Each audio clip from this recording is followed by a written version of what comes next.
I just paid $312,000 for my son's lavish wedding, a sum I didn't even blink at, only to be called a pig to my face by his new wife, right there in front of hundreds of guests, including my son and her entire family. But what they didn't know, what none of them could possibly have fathomed, was that their cruel little joke would be the very first domino to fall, unraveling everything they thought they owned, everything they took for granted.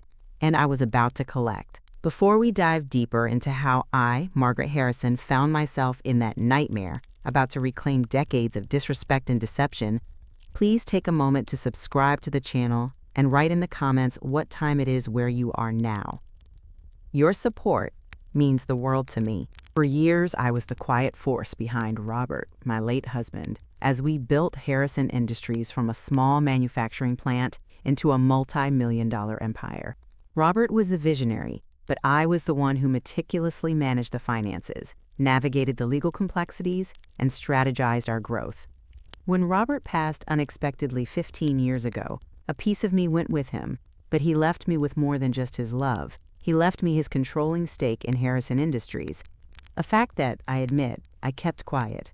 The Harrison family, James and his parents, always saw me as just some middle-class widow who had lucked into a good marriage. They believed Robert was the sole driving force and that I was merely a placeholder. They were very, very wrong. Over those 15 years, while they basked in the reflected glory of the company name and squandered their own inherited shares, I was quietly, strategically, methodically acquiring more.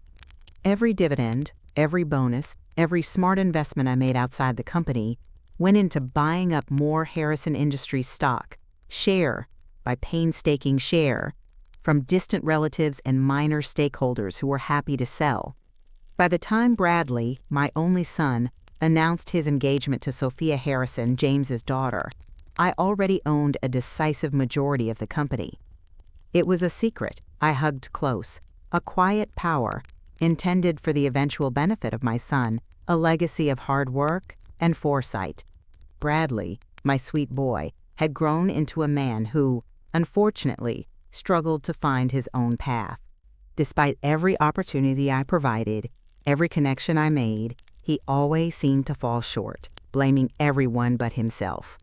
I'd helped him through university, secured him internships, even paid off a few of his early business ventures that, to put it kindly, did not pan out.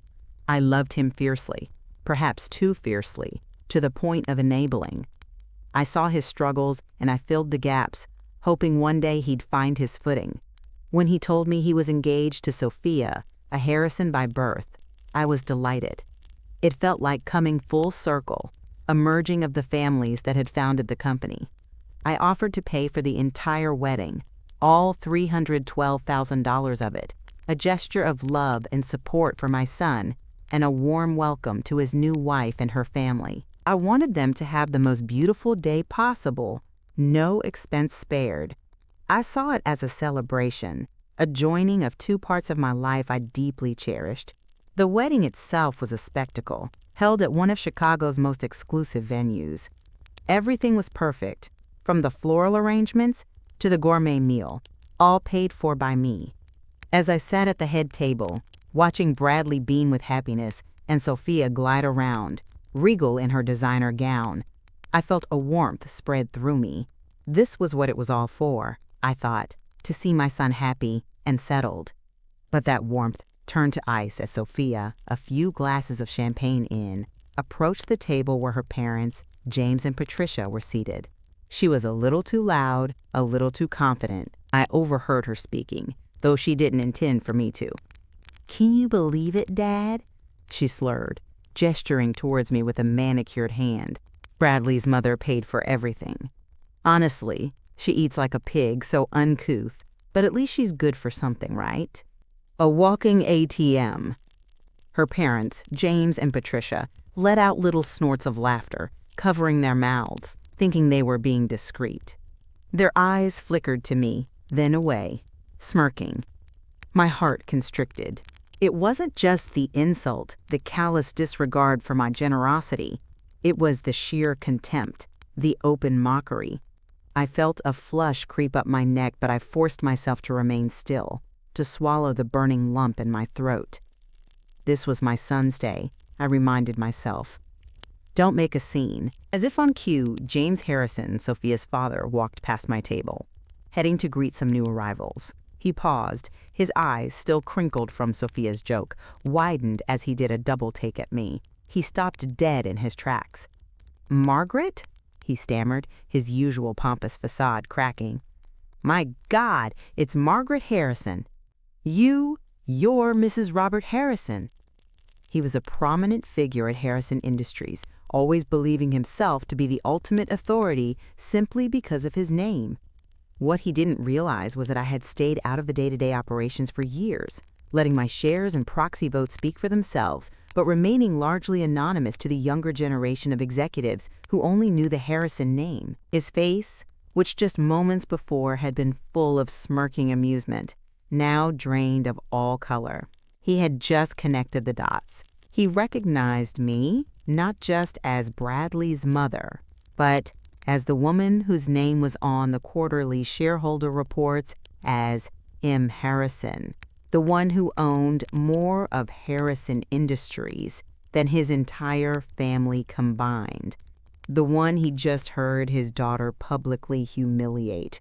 I met his horrified gaze, my voice calm, almost detached. "Yes, James," I said, a chilly breeze passing through me as I spoke. "It's me. And as your new majority shareholder and CEO, I expect to see you in my office Monday morning. 9 sharp. We have a lot to discuss about the direction of our company." The words hung in the air, a silent, deadly promise. The laughter died. The party, for me, was over. That night, lying in my opulent but suddenly cold bed, the initial shock gave way to a wave of profound, soul-crushing hurt. Not just from Sophia's words, but from the realization that my son, my Bradley, had stood by, laughing along with his new wife and in-laws. He saw my pain, or should have, and did nothing. He didn't defend me. He didn't even look uncomfortable. It was a betrayal far deeper than any financial insults. It was a betrayal of my love, my sacrifices, my very being as his mother. I had given everything for him, raised him, funded his life, and this was my reward. A pig, a walking ATM. The words echoed in my mind, a cruel taunt. But then, slowly, something shifted within me. The tears stopped. The tremor in my hands ceased. A cold, quiet resolve began to settle over me, hardening my heart. I had spent my life being kind, being generous, picking up after others, especially Bradley. No more. This wasn't about revenge in the petty sense. This was about justice. It was about reclaiming my dignity, my worth, and demanding respect. It was about showing them, all of them, the true cost of their entitlement and their cruelty. Anger, I realized, isn't just a destructive emotion. Sometimes, anger is just information. It was informing me that my boundaries had been not just crossed, but obliterated, and it was time to rebuild them, stronger than ever. The next morning, Sunday, I started my meticulous counterplan.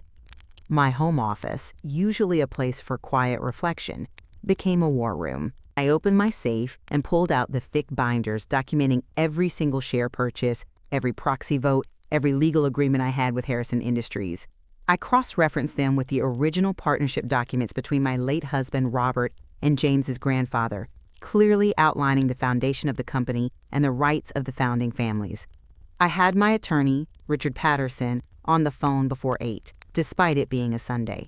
"Richard," I said, my voice steady, "it's time. I'm taking full control of Harrison Industries, effective immediately. And there are some other matters we need to address." He was surprised but quickly understood the gravity in my tone. I instructed him to prepare all the necessary corporate filings, to alert the board of my immediate assumption of the CEO role, and to draft a new will for me, disinheriting Bradley as the primary beneficiary and instead establishing a charitable foundation in Robert's name. This wasn't just a threat, it was a firm decision. The thought of it twisted my stomach, but I knew it was necessary. I also set up new, secure financial accounts, moved substantial personal assets, and instructed Richard to begin a quiet investigation into James Harrison's personal finances and the Harrison family's corporate dealings. I had a feeling their billions were more theoretical than liquid, and I was right. Richard soon confirmed that much of their ostentatious lifestyle was supported by corporate credit lines and heavily leveraged real estate, making their position far more precarious than they let on. This just added another layer of fuel to my resolve. Throughout Sunday and into Monday morning, while I prepared, Bradley and Sophia were likely reveling in their new marriage, completely unaware of the storm brewing. They probably thought their little jest at my expense was forgotten. They couldn't have been more wrong. Monday morning, 9 sharp. James Harrison, looking pale and nervous, was in my newly claimed corner office at Harrison Industries, the office that used to be his father's, then his, now mine. He stammered apologies, tried to downplay Sophia's comments. "Just champagne, Margaret. You know how girls are," he said, attempting a dismissive wave. I fixed him with an unwavering gaze. "James," I cut him off, my voice calm but laced with steel. "We will discuss Sophia's behavior and your family's complicity at a later date. Right now, we have the future of Harrison Industries to discuss, and it is my future to direct." I laid out my plan, a complete audit of all departments, particularly sales and marketing, which James nominally oversaw, cost-cutting measures, performance-based evaluations for all employees, including family members, and, most importantly, a substantial increase in employee benefits, including expanded health care and retirement contributions. "These are non-negotiable," I stated. "Our employees are our most valuable asset, not a line item to be cut for your family's holiday bonuses." James spluttered, tried to argue about profitability, about the strain on their existing budget, which brings me to my next point. I continued, ignoring his protests. "Your family's personal use of corporate credit lines and the substantial sums you've been siphoning off through inflated vendor contracts will cease, effective immediately.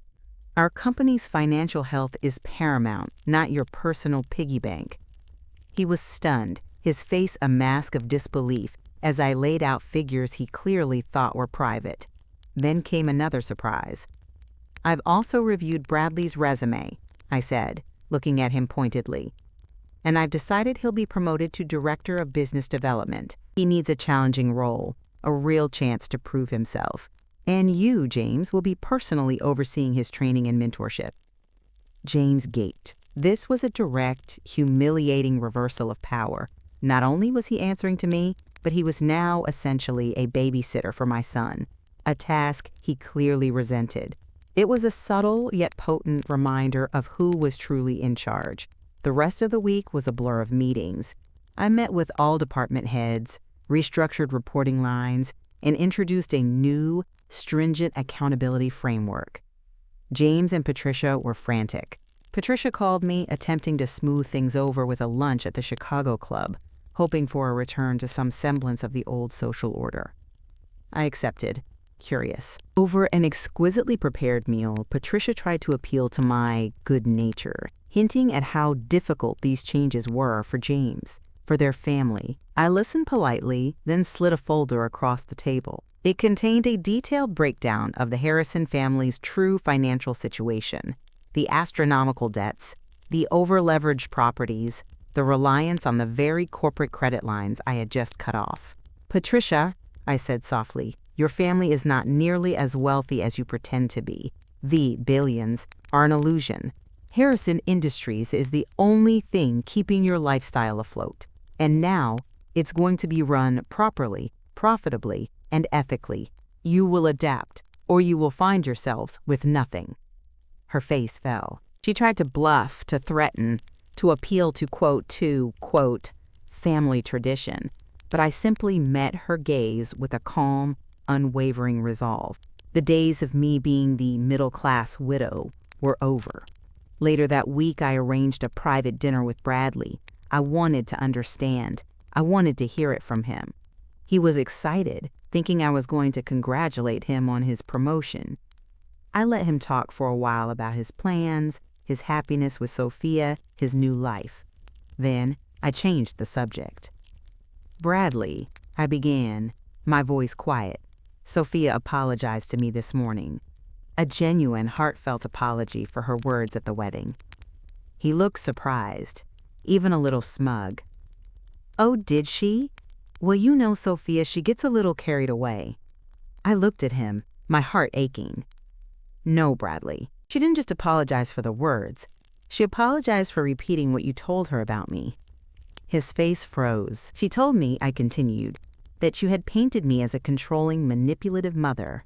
A woman who held your purse strings, who never let you be independent, who you resented for her. Financial support. You justified her calling me a pig. Because, in your eyes, I was merely an ATM." The silence that followed was deafening. He looked away, fiddling with his fork. My vision blurred, tears stinging my eyes, but I refused to let them fall. "Not now." "Is that truly how you see me, Bradley? After everything?" He mumbled something, tried to deny it, but his eyes wouldn't meet mine. The weight of his betrayal, the years of silent resentment masked by feigned gratitude, crashed down on me. My enabling had not fostered independence, it had bred contempt. That night after Bradley left, I called Richard again. "Richard," I said, my voice hoarse, "proceed with the changes to my will. Bradley is to be fully disinherited as primary beneficiary. The foundation in Robert's name will be the sole heir." It was the hardest decision of my life, but it was necessary. I had to cut the cord, not just for my sake, but for his. He needed to learn to stand on his own 2 feet, without a financial safety net, without my enabling hand. He needed to learn the value of integrity and genuine effort.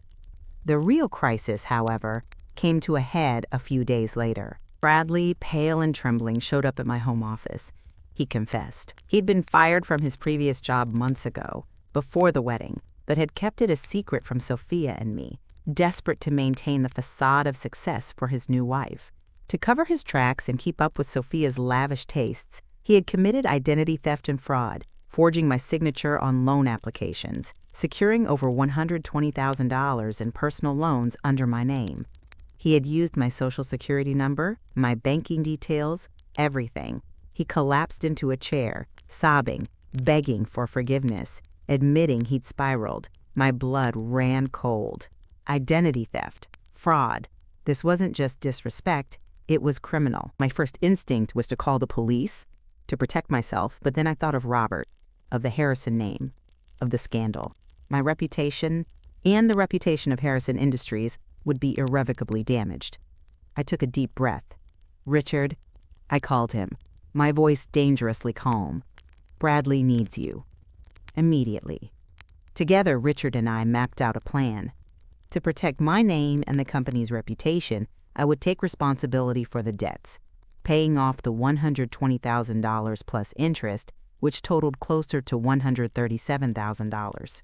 But Bradley would not get off scot-free. We drew up a legally binding agreement. Bradley would enter an 8-year repayment plan, making significant monthly payments to me until every penny was repaid. Furthermore, he would undergo mandatory counseling for financial dependency and addictive behavior, starting immediately. If he missed a payment or failed to attend a session, I would press charges for fraud and identity theft. The choice was his. He signed, his hand still shaking, seeing the full weight of his deception finally catching up to him.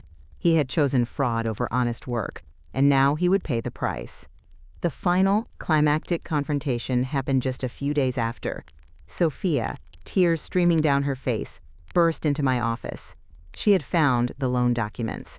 Bradley, in his haste and panic, had left them out. She finally understood. The lies, the fabricated career, the fraud. She had married a man who was not only a liar, but a criminal. Her entire world, built on a foundation of Bradley's deceit, crumbled before her eyes. She looked at me, a flicker of understanding, perhaps even respect, in her broken gaze. "He told me you were terrible," she choked out. "But you were right about him all along, weren't you?" I simply nodded. Sophia, I said gently, I told you at the wedding that I was the CEO. I tell you now, I am also Bradley's mother. I have loved him and enabled him. You married him for convenience, for a lifestyle. You both made choices that led you here. Now, you have a choice to make for yourself, one free from convenience or enabling, one based on truth. She left, wiping her eyes, heading back to her parents' house, determined to figure out her next steps away from Bradley. She had finally learned a painful but valuable lesson about true worth. By the end of that whirlwind week, Harrison Industries was already a different company. James Harrison, humbled and terrified, was following my directives to the letter. His theoretical wealth had been exposed, and he was working harder than he ever had, desperate to save what little his family had left. Patricia, quiet and subdued, was nowhere to be seen at any company events. Bradley had started his counseling and was now working a modest job, his first payment to me due next month. He had a long road ahead, but for the first time he was on it alone, truly independent. I, Margaret Harrison, was no longer a grieving widow or an enabling mother, or, quote, just some middle-class widow.